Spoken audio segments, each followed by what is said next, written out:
In YouTube, search the words FOOD space GYAN.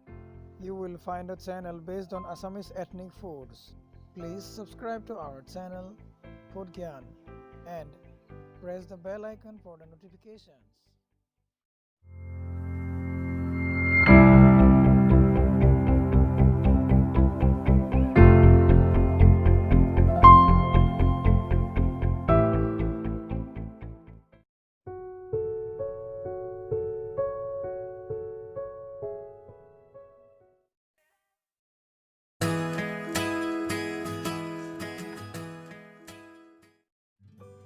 Hello friends, welcome to the fourth episode of In My Style অৰ্থাৎ মোৰ আখল চিৰিজলৈ আপোনাক স্বাগতম।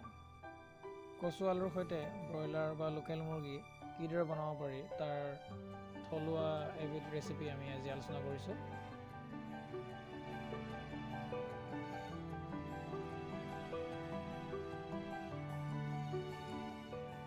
প্ৰথম আপোনালোকে কচু আলুৰ বাকলিখিনি গুচাই লৈ পৰিষ্কাৰ কৰি ধুই ল'ব লাগিব। ভিডিঅ'টো চালেই অনুমান কৰিব পাৰিব আৰু ইমান টান নহয় ৰেচিপিটো, গতিকে ভিডিঅ'টো চাই ধুনীয়াকৈ আপুনি ফ'ল' আপ কৰি গ'লেই হ'ল, ধুনীয়াকৈ বনাব পাৰিব। আৰু এই এবিধ আপোনাৰ থলুৱা ৰেচিপি, গতিকে এইটো বহুতে হয়তো ইতিমধ্যে ট্ৰাই কৰিছেই, ষ্টিল মই তথাপিও এবাৰ ফিল্মিং কৰিছোঁ।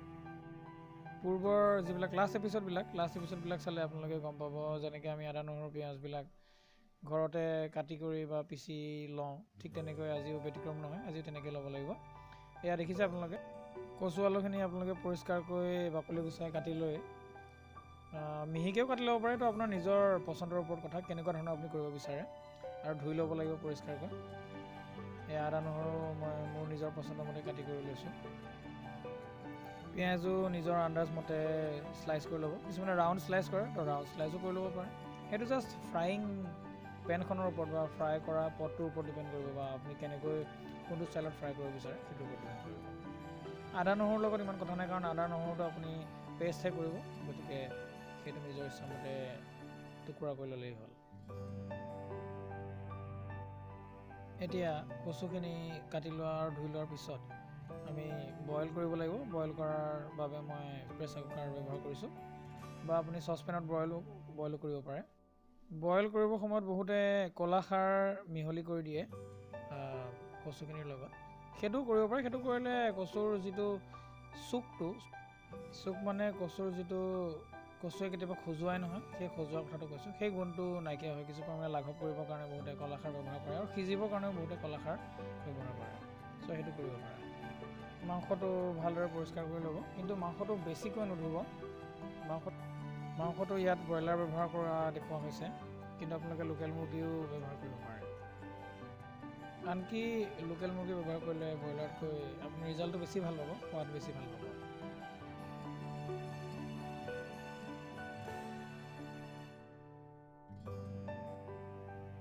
চৰু গৰম হ'বলৈ দিব, আৰু যদি দুটা চৌকা ব্যৱহাৰ কৰে তেনেহ'লে আনটো চৌকাত আপুনি ইতিমধ্যে কচু আলুখিনি বইল কৰিব দি থৈ দিব পাৰে। একেলগে দুটা কাম হৈ থাকিলে ভাল। তাৰপিছত মিঠাতেল ব্যৱহাৰ কৰিব। ইয়াত কোনো ধৰণৰ ৰিফাইণ্ড অইল বা ভেজিটেবল বা ৰাইচ ব্ৰেইন অইল ব্যৱহাৰ নকৰিলে ভাল।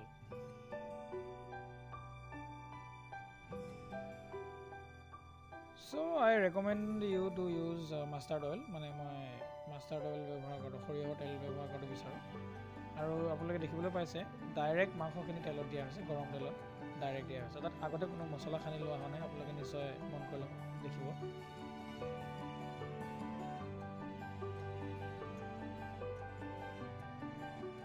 চ' মাংসৰ ডাইৰেক্ট ফ্ৰাই কৰা দেখিবলৈ পাইছে। ইতিমধ্যে আপোনালোকে ইন মাই ষ্টাইলৰ যিটো এপিছ'ড 3 আছিলে, সেইটো যদি চাইছে তেনেহ'লে নিশ্চয় গম পাব।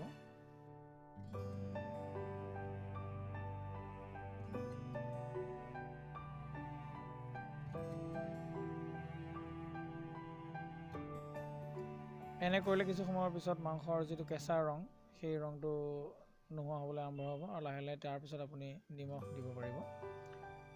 ইয়াৰ পিছৰ পৰ্যায়ত আমি ঘৰুৱা হালধি ব্যৱহাৰ কৰিম আন্দাজ অনুসৰি।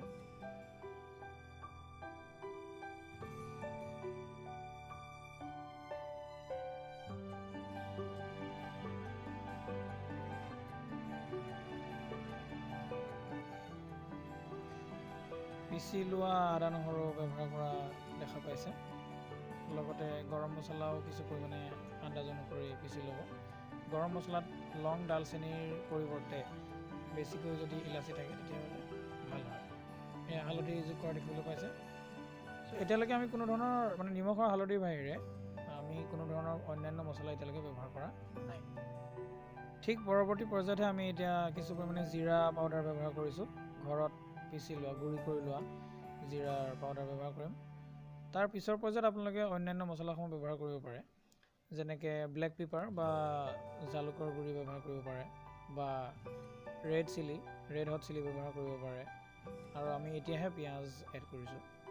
পিঁয়াজটো আমি আগতে ফ্ৰাই কৰি লোৱা নাই বা যোগ কৰি লোৱা নাই। তাৰ লগতে আমি এতিয়া জিঞ্জাৰ গাৰ্লিক যিটো পেষ্ট, আদা নহৰুৰ যিটো পেষ্ট, সেইটো এতিয়া ব্যৱহাৰ কৰিছোঁ।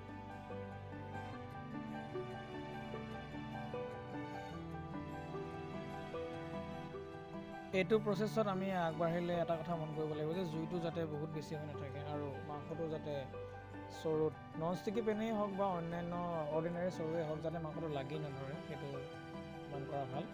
আৰু ভালদৰে মিহলাই লোৱাৰ পিছত কিছু সময় সিজাৰ পিছত ফ্ৰাই হোৱাৰ পিছত আমি অলপ অলপকৈ ইতিমধ্যে বইল হৈ ৰেডি হোৱা যিটো কচু, সেই বইল হোৱা কচুটো আমি এড কৰিছোঁ। পানীটো পেলাই দিবলৈ নাপাহৰিব। পানীটো নিগৰাই লোৱাৰ পিছতহে আমি কচুটো ব্যৱহাৰ কৰিছোঁ। যদি মই কোৱাৰ নিচিনাকৈ পূৰ্বে মই কৈছিলোঁ যে কলাখাৰ ব্যৱহাৰ কৰে, কলাখাৰ ব্যৱহাৰ কৰিলে কচুৰ ৰংটো বগা ধৰণৰ হৈ নাথাকি গোলপীয়া বা ৰঙচুৱা ধৰণৰো হৈ থাকিব পাৰে। কিন্তু সেই পানীখিনি কিন্তু পুনৰাই আপোনালোকে কাৰী হিচাপে ব্যৱহাৰ নকৰিব, সেই পানীখিনি পেলাই দিব। কিয়নো কচুৰ এটা খজুৱতি বা খজুৱা এলাৰ্জিকেল এটা গুণ থাকে, গতিকে সেইটোৰ পৰা হাত সাৰিবলৈ মই তেনে কৰিছোঁ বা আপোনালোক তেনে কৰিবলৈ উপদেশ দিওঁ।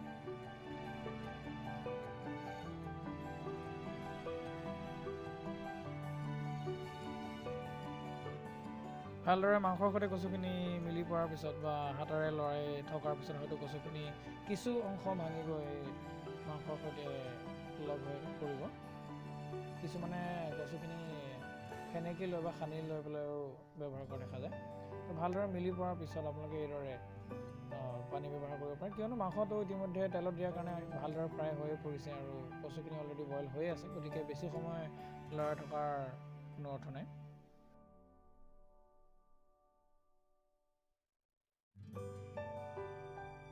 পানী দিয়াৰ ঠিক পৰৱৰ্তী পৰ্যায়তে আপোনালোকে ঘৰতে পিচি লোৱা গৰম মছলাখিনি এড কৰিব নাপাহৰিব।